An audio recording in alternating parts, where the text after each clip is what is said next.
Welcome to the theEWpodcast. I'm your host, Eric White.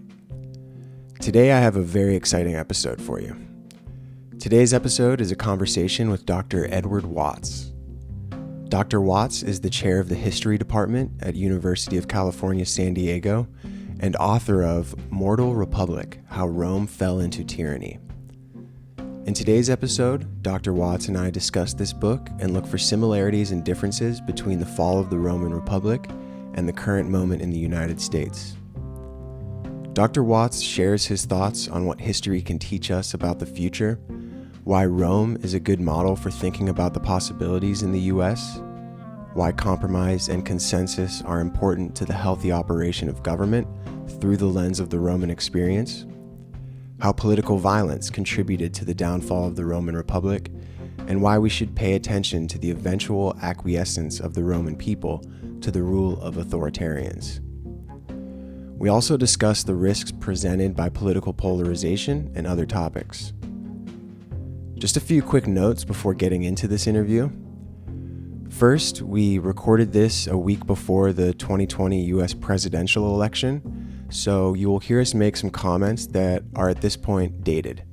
Overall, I think we did a great job of making this an evergreen episode, and nothing is lost by not having this conversation after the results were collected and a winner declared.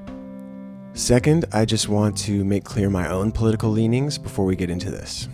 I want to do this because I do spend more time being critical of the left than I do of the right. And in fact, I actually at one point say that I don't want to pick on President Trump. I want you, the listener, to know where I'm coming from when these comments arise. I do consider myself to be on the left. The reason I am perhaps more critical of the left than I am of the right here is because I want the left to be better. It's as simple as that. I don't think I need to go much deeper into my own politics here, as it really doesn't matter, and I want this podcast to be a space where people from across the political spectrum feel welcome. Finally, I want to point listeners to another relevant story here, one that I didn't realize was relevant until I re-listened to this conversation. That is the story of Maximilien Robespierre and the French Revolution. This is relevant because near the end of my conversation with Dr. Watts, he mentions the Roman statesman Cicero, who opens the door for political violence against a political opponent, and later finds himself on the receiving end of such violence.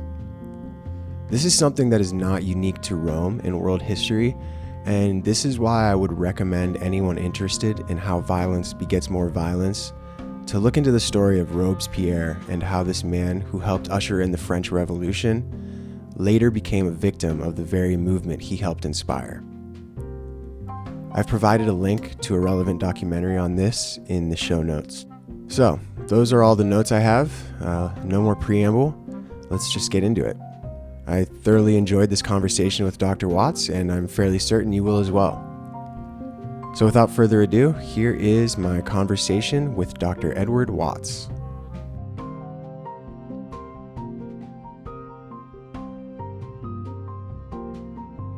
I'm here with Dr. Edward Watts, the chair of the History Department at University of California, San Diego, and the author of several books. And today we are going to be talking mostly about the book Mortal Republic: How Rome Fell Into Tyranny.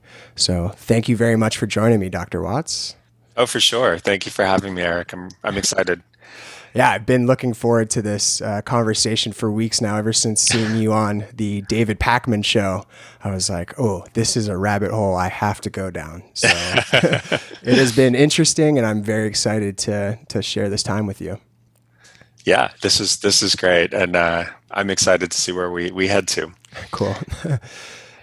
So to get us started off, I just wanted to get your thoughts on what history can teach us. You know, we're going to be talking about the fall of the Roman Republic, which obviously has something for us to learn about in regards to our society today.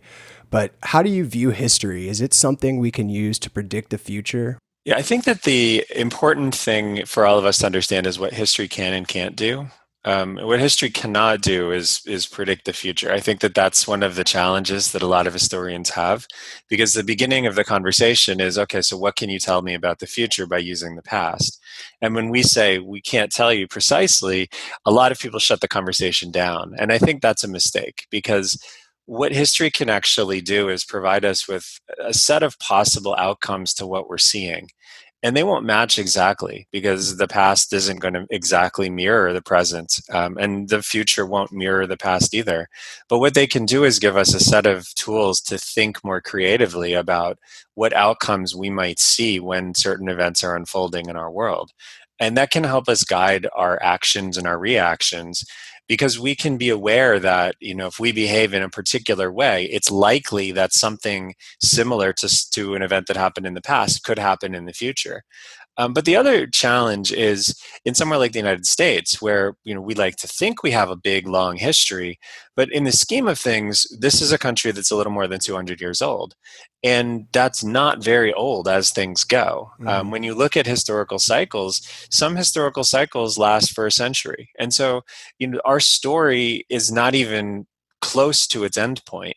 And so we can't look at US history and understand and have a model for everything that we're going to experience, because our history just isn't that long. And so one of the advantages of looking at civilizations in the deep past is that these civilizations are quite different from our society, but there are also similarities.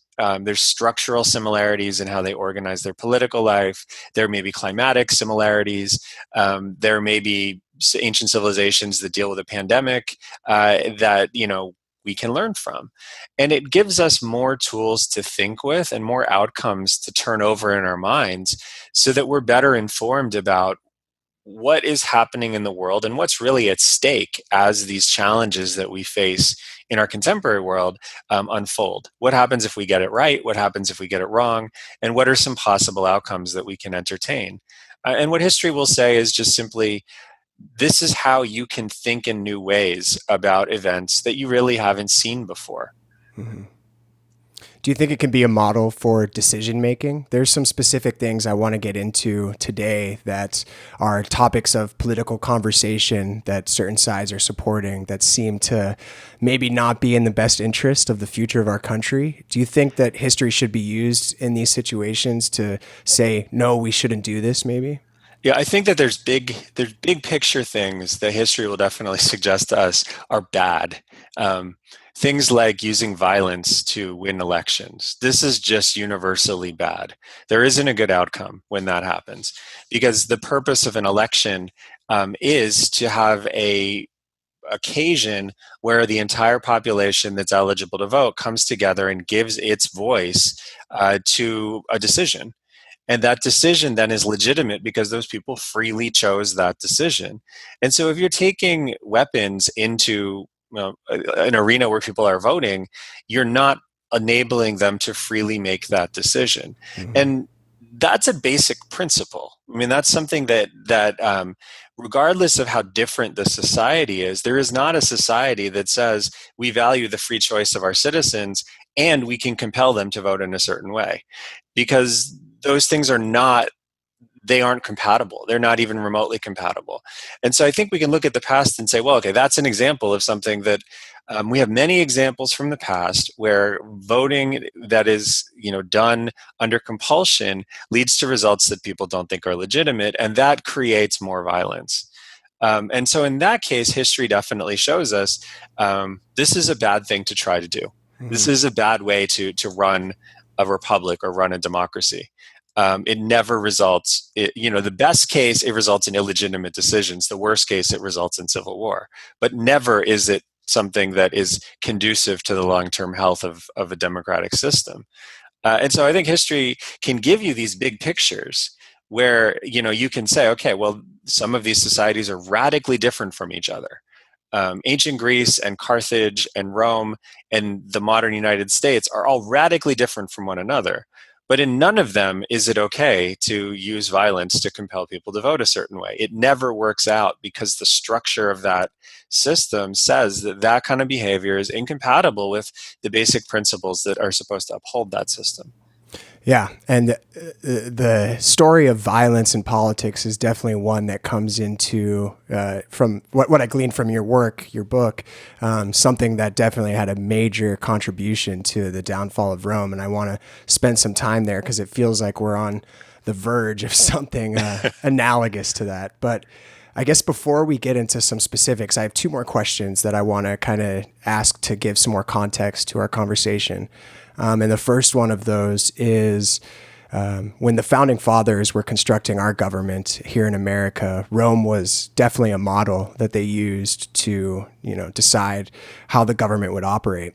Do you think that this makes Rome the best example from history to look at for modeling how the life cycle of our government might play? I think that it's a great question because you're exactly right that the founders were deeply inspired by what the Roman Republic was. And there's a line of thought that they accessed this through. I mean, they read some Roman authors, but they also read thinkers like um, Montesquieu and others who were familiar with Roman history and also were thinking about principles that Roman thinkers had developed. And in essence, kind of using those principles to think in more systematic ways particular to the 18th century. And so I think what our founders saw in Rome was something that they very clearly identified as a system of government that functioned well with separations of powers, and with limits on individuals' authorities and checks on each individual's scope of action. And what they also intuited is that this was a system that was set up, and the Romans tweaked it repeatedly to make sure that it continued to work as intended. And so the founders, I think, looked at this and they saw this as something that worked theoretically, but also worked practically. The other thing about Rome's republic is that unlike the republics that the founders were familiar with, things like the Florentine Republic of the late Middle Ages or the Venetian Republic, the Roman Republic lasted a really long time, and it was large and it grew. And so I think when the founders looked at the Roman Republic, what they saw was this is a system of representative government that can work for something that is big, right? Because the United States, as it was taking shape, was big. And so, unlike a city state like Venice or Florence, where you're running a government, but really, like everybody who's kind of participating in this, the United States is big, and so it needs a system of government that can represent lots of people who don't know each other, never will meet each other, and don't really have all that much in common with each other. And so, I think when they looked at Rome's Republic, what they saw is this is a system of government that theoretically makes a lot of sense. It practically makes a lot of sense, and it actually works for the project we're starting. A project that is designed to be a big, diverse country that needs to grow, but needs to have a representative system of government that can accommodate that kind of growth and can incorporate the people and the regions that are being brought into this system, and not break as it does this. And Rome is one of the very few examples of a state that was capable of doing that. Was capable of being a representative democracy that also expanded its footprint, expanded the number of people who were able to participate, and deliberately was designed to maintain the rights of representative government and the responsibilities that government had to its citizens while also growing. Mm-hmm. And that's a very, very difficult task. And so I think when the founders looked at Rome, what they saw was a system that worked theoretically, a system that they thought worked practically, a system that worked very well for what they imagined the country would do, and a system that lasted a really long time because the Republic lasted for almost 500 years. Okay. And so I think there's a real compelling reason why Rome would be so powerful in the minds of the founders. And just to this is my second question, and also just piggybacking on that, why should we care about the Roman Republic? Because Rome did exist after the Republic fell as an empire, right? So maybe you can just give us some background about why we should care that Rome ceased to exist as a republic in the first place. Yeah, I think that this is a great question because I think this is a question actually that I have my students ask me a lot, and they have asked me a lot over the last few years. In many ways, the empire is more successful than the republic. The Roman Empire lasts longer than the republic did. It lasts for almost 1,500 years. For much of that time, it is stable. It is inclusive to the degree that an ancient society could be. Citizenship is expanded so that everybody living in this empire ultimately becomes a citizen of Rome.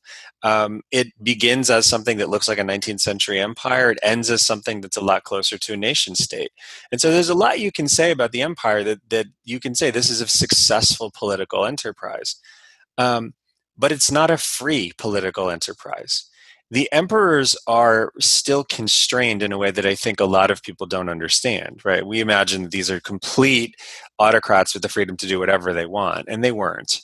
There were a lot of restrictions on what an emperor could do, but those restrictions were not the restrictions that a representative government imposes on somebody who's elected, because the emperors have that job for life. And so those restrictions are things that the emperors can agree to observe. But if they don't agree to observe it, then you have a constitutional crisis and you don't have a mechanism for getting rid of somebody who's doing a bad job. And that freedom matters because in the Roman Republic, there were substantial protections for citizens. Your state would not put you to death or take your property without your ability to get this appealed. You had certain rights that everybody in the republic and every actor within the state observed. And these were certain privileges that said, this is my relationship to the state, and the state can't go beyond that. And some of the things that the state can't go beyond are taking my life and taking my property in a way that is completely arbitrary. And under the empire, emperors did have the capacity to do that. And so that's a fundamental difference. Um, Emperors did generally follow some kind of judicial procedure before they executed people, but sometimes they didn't. And your property could be taken by an emperor in a way that was very difficult to happen under the Republic because your rights were those of a stakeholder in a citizen held corporation. And under the empire, that was not the set of rights you had. And so I think when we look at the fall of the Republic, in some ways we can say the empire did some things better than the Republic. It was more efficient, it was more responsive, especially to the needs of people in the provinces, but it was not free. And that freedom matters. And it matters very tangibly because that freedom means that you are protected from injustice and your state defends you in a way that a non-free society does not. So whenever we talk about, just to kind of get a summary and make sure I have this right. So whenever we talk about the fall of the Republic, why we should be concerned is the loss of the individual as a free person, the loss of the individual having kind of a stake in the way the country goes or the way that the Republic is performing. Right. And I think in the Roman context, and actually, in a modern context too, a free representative democracy doesn't just mean you can say whatever you want. What it means is you're protected from being arbitrarily jailed. You're protected from having the power of the state used arbitrarily against you without any recourse. And the people who are using that power against you have to go back and answer to voters. And so if they're misusing the power of the state against fellow citizens, their fellow citizens have the ability to punish them for it, to remove them from office, to not elect them again, to make them accountable for what they did. And in the empire, the emperors were not accountable in that way. Mm-hmm. And that, I think, is what we kind of miss about what freedom is. We think about freedom really as, a set of privileges to do and say things that other societies don't necessarily let their citizens do. But there's another side of that, which is that freedom ensures protection from unjust behavior. It ensures protection from arbitrary imprisonment. It ensures a whole bunch of things. And in a free society, people who misuse their power are accountable in a way that they aren't in a non-free society. And that's what you lose when you lose a republic. You mentioned leaders being held to account, and this is kind of getting now into some of the more specific things I took away from your work. You mentioned in your book the removal of the people from the making of policy as part of the thing that went wrong with Rome. And I think this is something that you could argue is evident in our society today. And there was two two immediate examples that come up of this. The first one being marijuana and the legalization of marijuana. How I think there was a Pew poll that I found that showed that 2/3 of Americans support legalization. There's also the stimulus checks this year. A Gallup poll showed that 70% of Americans supported a stimulus check. And I just wonder what your thoughts are on this and how this is analogous to what happened in Rome and what could have been done to avoid this in the Roman society. Yeah, I think in the Roman society, one of the biggest challenges that system faces is it moves very slowly. It works off of a principle that consensus is better than anything else, and a policy shouldn't move forward unless there's as broad consensus for it as you can possibly find. And we see in like relatively recent American history, that some of the big policies that were moved through in like the 60s, things like the Voting Rights Act, or especially like Medicare, these are moved through in a bipartisan way. And so the population support for these ideas and the legislative support for these ideas tracks. Because basically, when the legislators put these things together, they built a broad group of supporters from both the Republican and Democratic parties, but also from the general population. And so when these initiatives go forward, because they're broadly supported, people own them. And I think that's the important thing is, policy making really does need to track with what people want the policy to be. And in Rome, when they stop doing this, when they start sort of pushing policies that are not supported by a large group of people, um, it basically gums the system up. And it prevents initiatives that people want to be implemented from actually happening, to the point where people eventually become so frustrated that they're willing to entertain the leadership of somebody who basically says, I don't really care what the rules are. I don't really care what the system is. I don't really care that we can't find consensus for this. It should have happened 3 years ago. It didn't happen. And now it just needs to happen.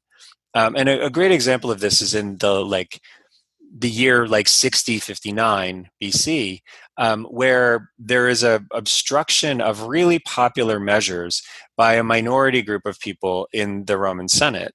And Julius Caesar and a couple of his associates basically are able to build an alliance that overwhelms this resistance, and they just shove a bunch of policies through very quickly. And these are broadly popular. But they are not consensus based, because the popular will and the will of the people and the response of the legislators is not tracking. It's not matching up. And so Caesar is able to do things that really break with the traditions of governance in the Roman Republic, because the people feel like this needs to be done and they don't feel like their government is responding to them. And that's a real risk. If the elected representatives in a government are not actually representing the desires of the people who elected them, a republic is able to endure that for a while, as long as there's a sense that there's kind of a good faith effort being made to respond to the needs of individuals who really are clearly expressing their needs. But it doesn't work forever. And at a certain point, people will say, I need this done, and I don't really care how it happens. And that also is very detrimental to a society that's based on assumptions about rules and assumptions about how politics should proceed. Yeah. Do you think there's anything the Roman population could have done during 60 or BCE, whenever you're speaking of the triumvirate, right? Yeah. Whenever they pushed through policies, is there anything they could have done, or was their moment to act years before that? It's a really tricky situation, because most of what they're doing at that moment is necessary and it's popular. And so the challenge, if you're a person in the city of Rome in 59, and Caesar is implementing all of these things that everybody knows should have been done 3, 4, 5 years before, the policies are right, and that the way they're being implemented is wrong. And so how do you make a choice about what to do on that basis? I think if you knew that the decisions that you're willing to tolerate now, 15 years later, are going to result in a civil war that's going to, displace hundreds of thousands of people, kill tens of thousands, and destroy like huge swaths of the territory of Italy and the provinces, you might say, well, okay, I can wait a little bit on this policy. But fair to it's not fair to blame people in 59 for stuff that happened in 44 or 49. And I think that's the challenge, right? I think that probably there were Romans who said, I am not comfortable with how this is happening, but it needs to happen. And they made a choice. And some of them said, I support, I mean, I think some of them, we don't have much evidence for this, but some of them must have said, I support the policies, but I don't support the mechanisms. And we know that Caesar's support over the course of the year 59 does decline. So people are getting frustrated with how he's running things. But also a lot of people basically said, like, I don't agree with how he's doing this, but it's necessary that these results are brought about. And if this is how it happens, then this is how it happens. What are your thoughts on our position in that timeline? I think that it's going to be really tricky to see who knows what the next election brings. But I think whatever it brings, there's going to be policy choices that are made. Whoever wins, there's going to be policy choices that are made that a lot of people agree with, that because of obstruction by Republicans, if Biden is president, or Democrats, if Trump is president, those policies don't happen.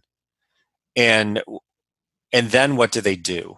You know, do you just make those things happen because you do it through executive order, or you just order it to happen? Or, we have seen that happen a lot in the last 4 years, but we also saw it happen under Obama, where things were just done that should have been done through Congress. They were just done by the executive branch because they needed to be done in the view of the people who were in charge in the executive. And some of those policies I personally agree with, things like DACA. Some of those policies I really disagree with, things like the separation of children. But all of those things were done through the actions of individual in the executive branch without the approval of the legislature, because the legislature wouldn't have approved it.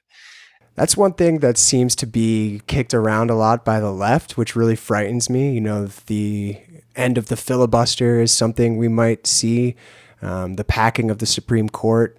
And these aren't things that are written down in the Constitution as needing to be necessary, but they seem necessary in terms of making sure that we can find compromise, making sure that things are balanced in some way. What are your views on these current things, I guess, through the lens of the Roman Republic? Yeah, I'm really troubled by both sides of that argument. I'm really troubled by the idea that these mechanisms should be done away with, because you're right, these are mechanisms that exist to build compromise. And in a republic that's functioning like it's supposed to, this is how you get that like supermajority support for something. And that means that you can then build an infrastructure to make the policy stick. Something like Social Security or Medicare, where you have broad support, everybody wants it to work.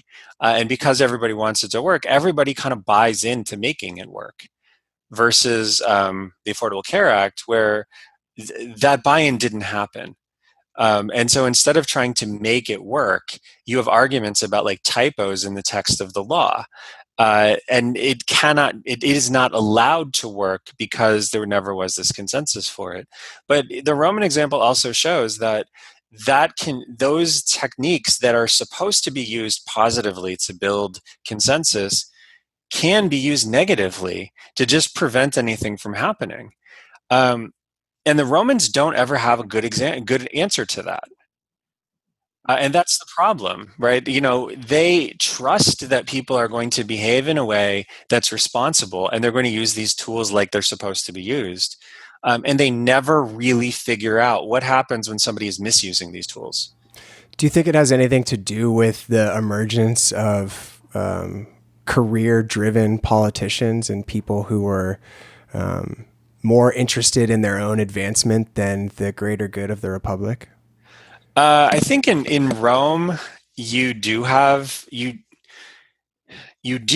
that, but I think in a way the people who were political leaders in Rome were always interested in the glory that came from being a political leader in Rome. It's just that the scope of achievements became much, much bigger as the Republic expanded. Hmm. And so the stage on which you're playing and the rewards you get for playing well are greater and greater as the Republic goes on. And so there's more at stake if you win or if you lose.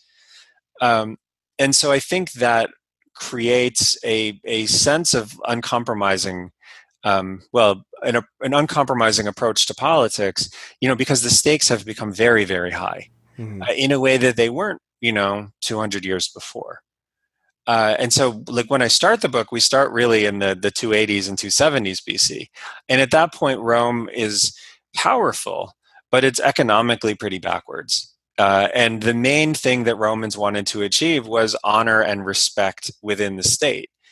200 years later, they still want to achieve honor and respect in the state. That's still very, very important to them. But there's all kinds of other things that leadership in the state also brings.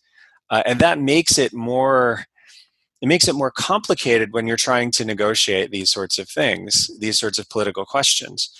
Because a political question that in 270 might mean I get glory for making something better, or I get glory for defending the city against an adversary.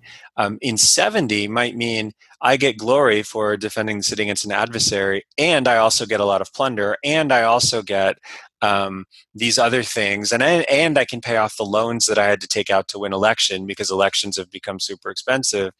And so I think it becomes a more complicated system. And so it's not so much the ambition, it's that the ambition involves all kinds of new things as you get deeper and deeper into the Republic. And that's harder for the Republic to control. Because if you have a Republican system that's really all about honor and achievement that comes out of service to Rome, the Republic, in a sense, controls that currency. Mm-hmm. In the late Republic, if it means service to Rome and personal glory and wealth and the ability to pay off your loans and the ability to reward your friends, then the Republic controls some of that, but it also doesn't control other parts of that. And so the system has a lot less capacity to check you than it would have 200 years before.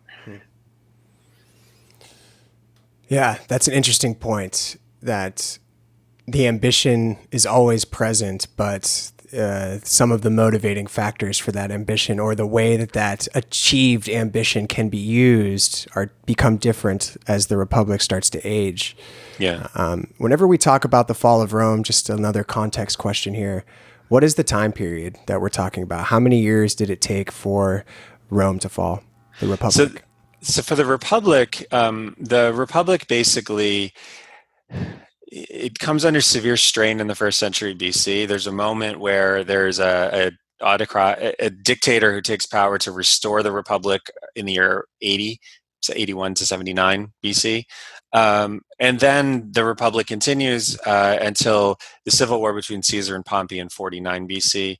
Ultimately, this sparks basically a period of profound and prolonged conflict that ends with the victory of the future Emperor Augustus over Antony and Cleopatra. And so the official, if there was a tombstone for the Republic, it would say born 509 BC, died 30 BC. Okay. But if you ask Augustus, did the Republic die in 30 BC? He'd say, oh no, right? The Republic is still here. They call the state the Republic for the entirety that it exists. The empire is still called the Republic. It just isn't. Everybody knows it isn't. Everybody knows it's something different. But officially, when Romans talk about their state, they talk about it as the Res Publica. That's interesting, because that seems like something we could easily slide into here in America, where we continue to view ourselves as a great democracy while giving up a lot of the things that make the democracy great in the first place. Yeah, and I think that's definitely what you see with Rome, where you see that Roman coins in the 500s talk about, or in the late 5th century, talk about the health of the Republic. It hasn't been a republic for 500 years almost, and yet this is how they are still talking about it. When you see, so the Roman Empire eventually divides, and the Eastern Empire is based in Constantinople. We call it the Byzantine Empire, but they called it the Roman Empire. When you read like 15th century AD texts that are written in Constantinople, they're still talking about Roman Republican heroes like they belong to the same state, because they do belong to the same state. It's still framed as this kind of entity that has deep continuity back to the Republic. Um, but the challenge is exactly what you said. What is the reality? Augustus says it's a republic. He says he restored the republic. He says he returned it to the Roman people. But everybody knows he's in charge. Everybody knows that he's a different sort of person, a different sort of sovereign, a different sort of ruler than Rome has ever seen before. And so the name and the reality don't correspond after 30 BC. Is there any indication from written record about what the everyday citizen thought about it? Was there a general consensus among the citizenry that we had lost the republic, or did they also believe that they were still living in it? I mean, they would still use the name, but Okay. they knew it was different. Yeah. And I think the thing that we sometimes miss, and this is maybe the most important point that I wanted to bring out in the book. By the time the republic became the empire, Romans didn't want it to be a republic anymore. They didn't trust it to protect their rights. They didn't trust it to protect their property. They didn't trust it to protect their lives.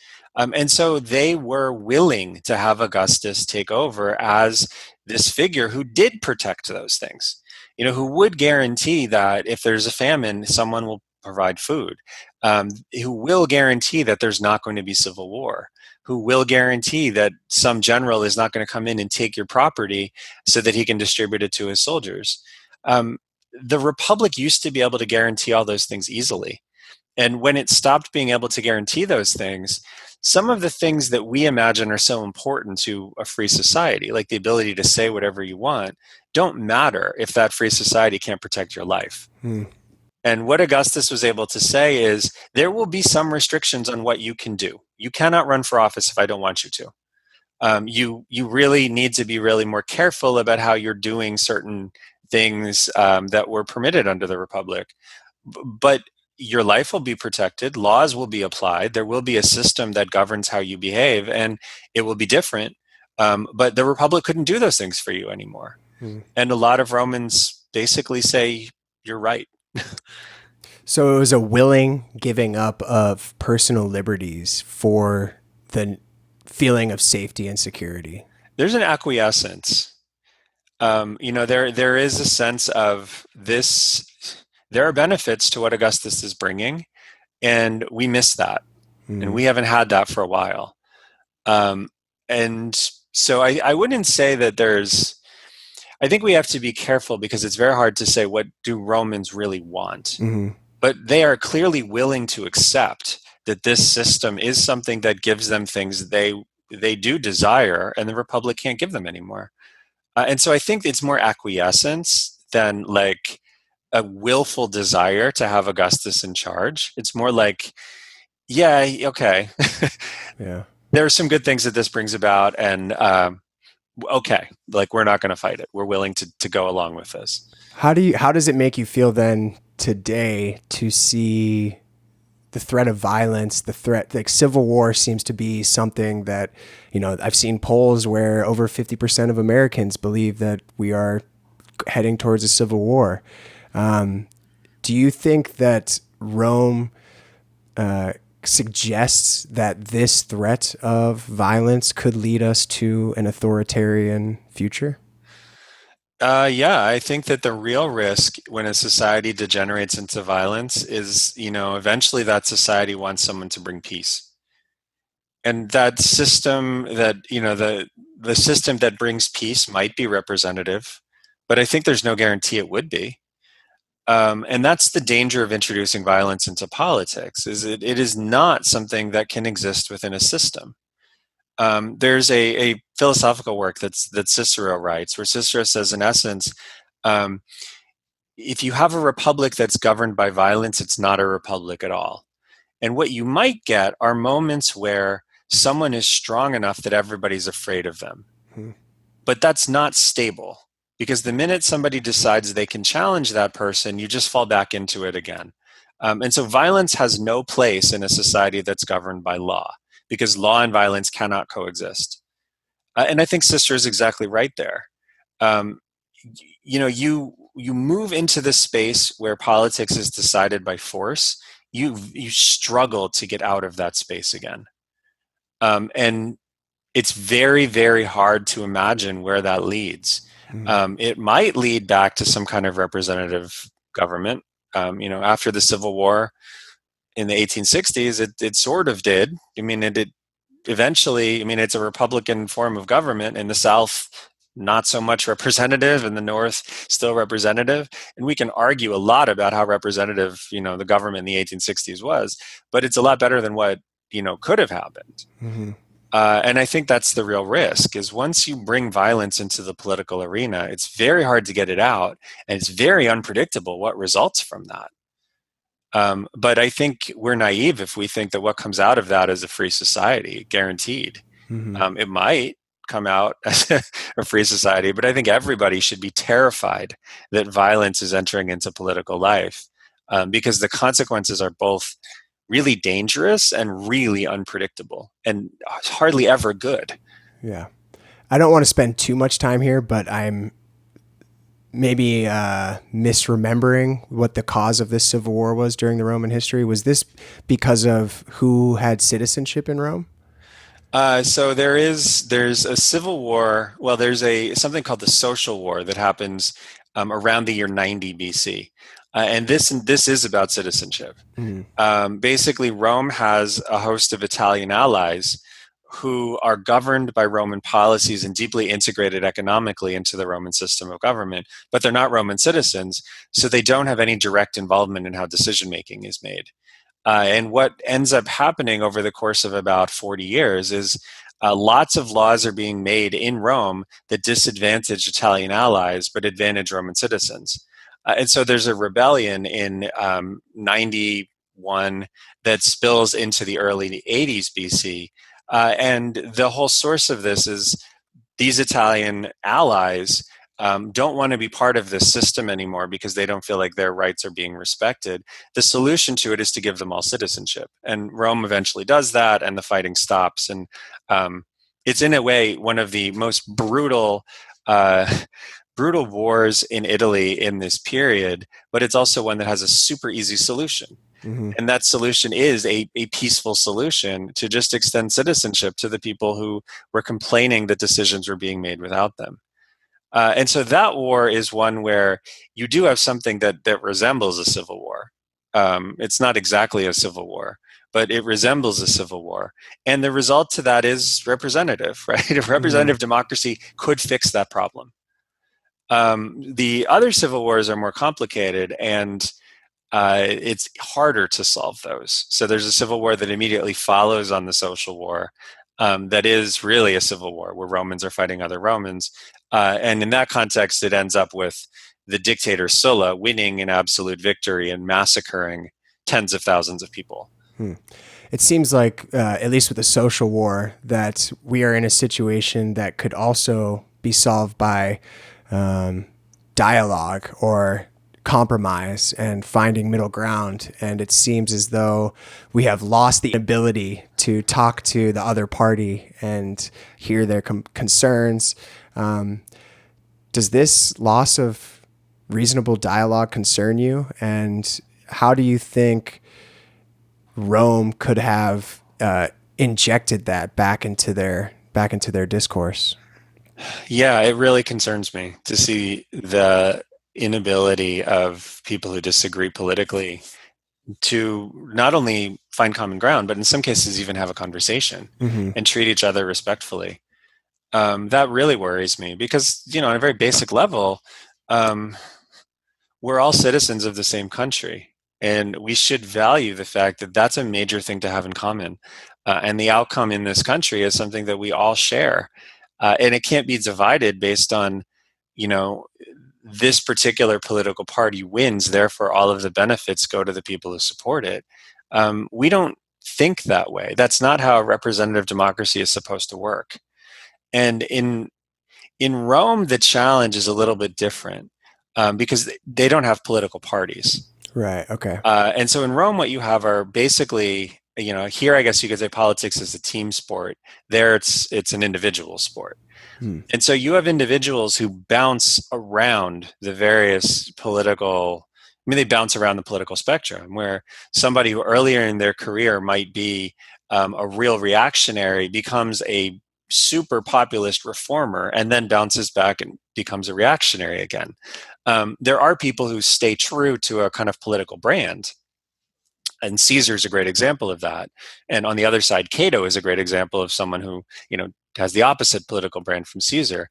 But many Roman politicians would kind of like see where public opinion was, and move along with it. And in some cases, they do it in totally cynical ways, where you have people who are elected for a 1-year term in office, and they start by appealing to populists, then they appeal to reactionaries, and then they appeal to people in the middle, and they're just kind of trying to make an alliance that serves them only. That sounds familiar. I think we can think of some names that might work for that. Yeah, that definitely sounds familiar. It seems like, not to pick on Trump or anything, but he immediately comes to mind, having run as a populist and then done very little in support of populism. Yeah, and I think in the U.S. system, you make these moves within the party, and like ideologically, people just kind of float along with that move within the party. Mm-hmm. And in Rome, that would never be possible. Like there is no Roman version of the Republican Party that can be Mitt Romney's party and then 4 years later be Donald Trump's party. Mm. You would be able potentially to, as a Mitt Romney type person, build a coalition, and then as a Donald Trump person, build another coalition. And there might be people in both coalitions, but there's no party infrastructure that says, okay, like we are the populists, and therefore you support the populists, and this is who you support. And so here's a mailing list, and like support all these people and all these ideas. Uh-huh. In Rome, that wouldn't work.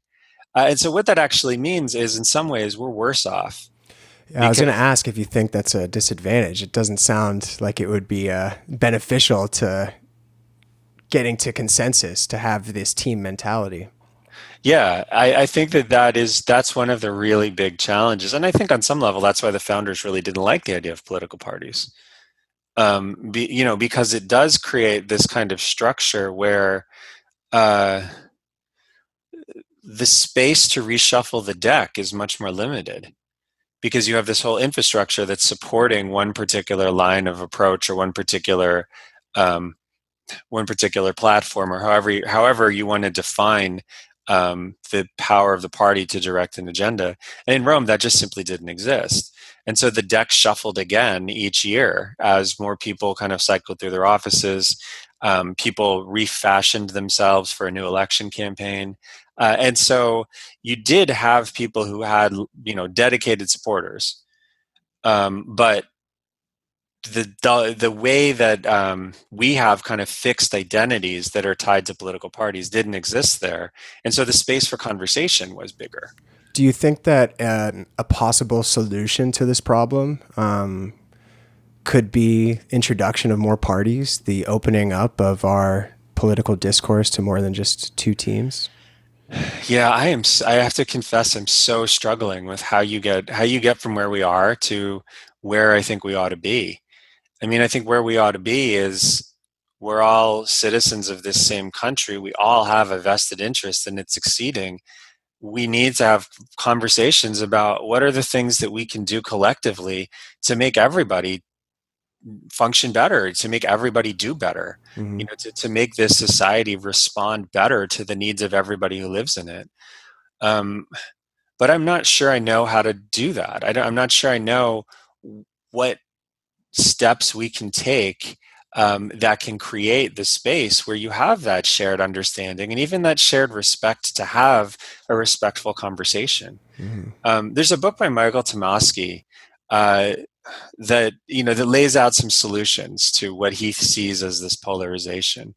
And one of the things that he says that I don't know. I mean, it strikes me as on one level like idealistic, and another level maybe naive. But he says what we need to do is have exchange programs, where you take people from different parts of the country and different walks of life, and you have kids from San Diego go to Alabama, and you have kids from Mississippi go to Wisconsin, and and you basically shake things up again, because our structure is such that um, we have these caricatures of our fellow citizens, and we don't really know each other, and so we don't really understand what is driving everyone's perspective, and therefore it's a lot easier to say this person is different from me and I don't need to listen. Hmm. um, I don't know what the answer really is aside from building that sense of community again, and it's hard. Does Rome give us any answers about what everyday citizens maybe should? What can everyday citizens learn from the Roman experience about maybe what they should or should not do? Obviously, political violence is going to be one that we should probably withhold from. Is there any other things that we can look at for Rome for kind of a guide through this time? I think that the one point that I think on one level is almost trite, and maybe you'll laugh this out of the arena, but what you see in Rome in, say, the third century BC is this like mass mobilization of all Roman citizens who fight together and fight Hannibal together, and mobilize their society in this really all-inclusive way. And it did build a sense of kind of common purpose. Hmm. And it did bring together a society that you're already seeing in the. So Hannibal invades in the early part of the 210s. In the 220s BC, so just before this, you were beginning to see some of the fractures in society that you'll see again 100 years later. And what Hannibal did, at the cost of tremendous devastation, death, and destruction, but what Hannibal did was he created a common sense of purpose. And a citizen body that was starting to divide comes back together. And I think what you see people sometimes float are these ideas of service initiatives, or years of service, or some sort of government sponsored initiative to just get people together, Hmm.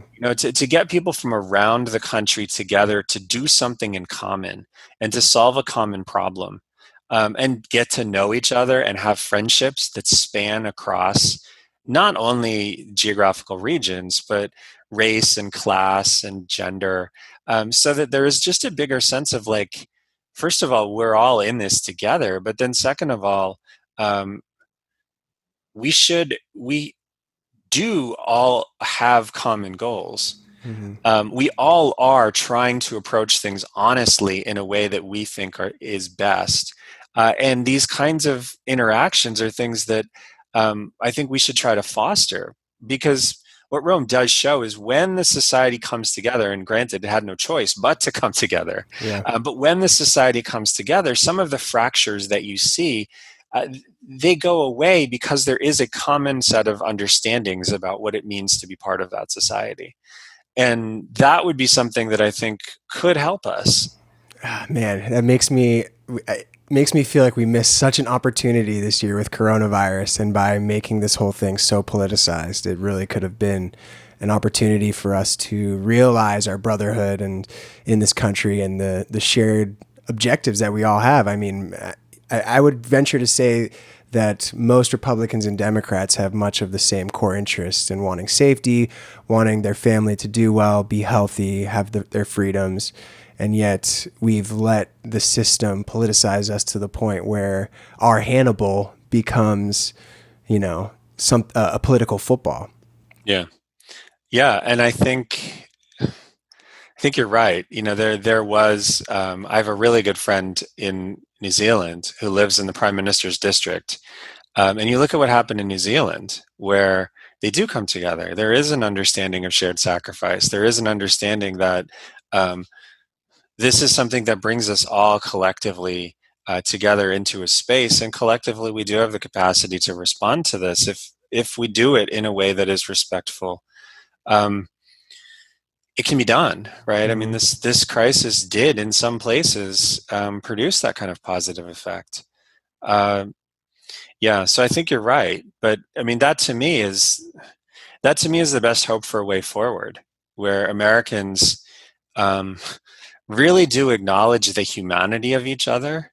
They really do acknowledge that most people in the country are coming at their approaches and solutions to problems from a good place. Hmm. We all do want the country to be a better place, and the things that we argue about, um, I think, have overtaken the things that we don't argue about, and they've come to dominate our discourse. Yeah, I agree with that. And I think one of the things that I'm hearing from you, and one of the things that I've come to believe this year, is that it does start on a person to person basis. Like everyone can have a hand in changing how this country interacts with one another, just based on how you interact with people in your daily life. Those difficult conversations, not to shy away from them, but to seek common ground and not be so ready to force your opinion down the other side's throat, could lead us to a better future if we all just dedicated ourselves to doing that. Exactly. Yeah, and I think what Rome shows is there's a lot that comes from that, a lot of good that can come from that. But it's not easy to do. It's not easy to maintain, Mm-hmm. we can't take it for granted. Is there, we're already nearing the end of our time here. Yeah. I feel like we could have gone on for so long, but is there, I guess, looking forward, we've kind of already discussed a couple things that could break the cycle, but what should we be looking out for? You know, what should be some red flags to us in the near future? And, you know, how would you steer us through this moment if you could? I think the biggest thing that we need to be cautious about is assuming that if we break with any kind of norms that we've inherited, it will be a temporary thing, and everything will kind of snap back to how it was before.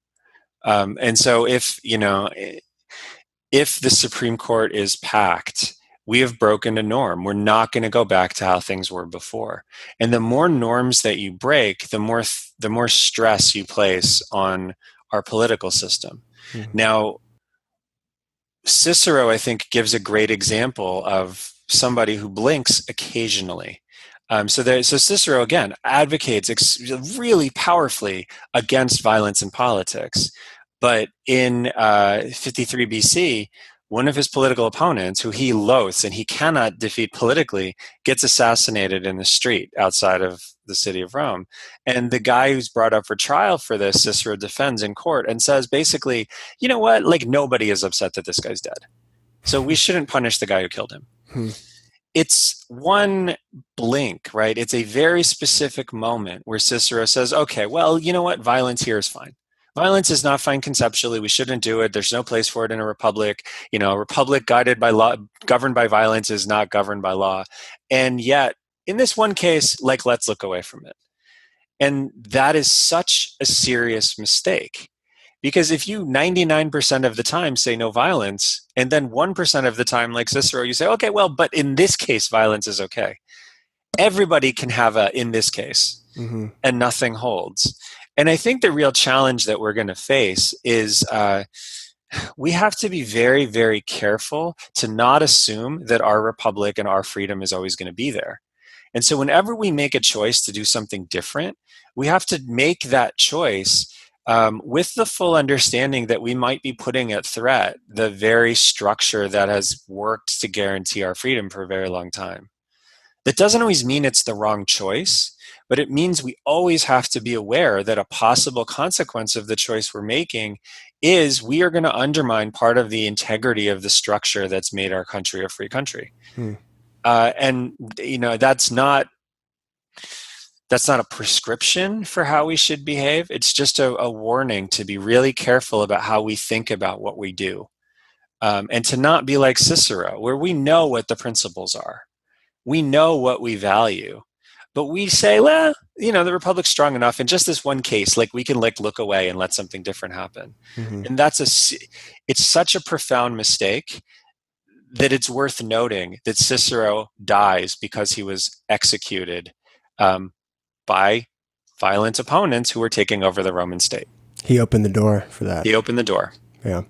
There was a line that you ended the book with that I really loved. I wrote it down, and it goes with what you're talking about now. And that's one when citizens take the health and durability of their republic for granted, that republic is at risk. And that certainly feels like we have, people are very willing right now to point out the things that are wrong with America, but it's really hard for people to point out the things that are right because they're working. It's a lot easier to see when your country messes something up than it is to see how it gives you a better life. If you've lived here your whole life, you have no comparison point, and you take those things for granted. And so I hope that by looking at a republic that went through a similar thing and took their republic for granted and what they lost, I hope that people who listen can take pause whenever we're presented with certain decisions in the future. I hope so. I think that's the way forward. Yeah. Is there anything you want to end on? Anything you think we missed? I feel like I think that's a great way to wrap up. We cannot be complacent about the freedom that we enjoy. And we have to really understand that freedom is not just the luxury to say what we want and do more or less what we want, but it's also protection. It also means that there are rights that our society guarantees us, and things that will not happen to us because our society exists as a free society. And so we're really playing with some serious things when we put at risk the integrity of our republic, or our representative democracy. It matters a lot to a lot of people. Yeah. Well, thank you again, Dr. Watts. Thank you.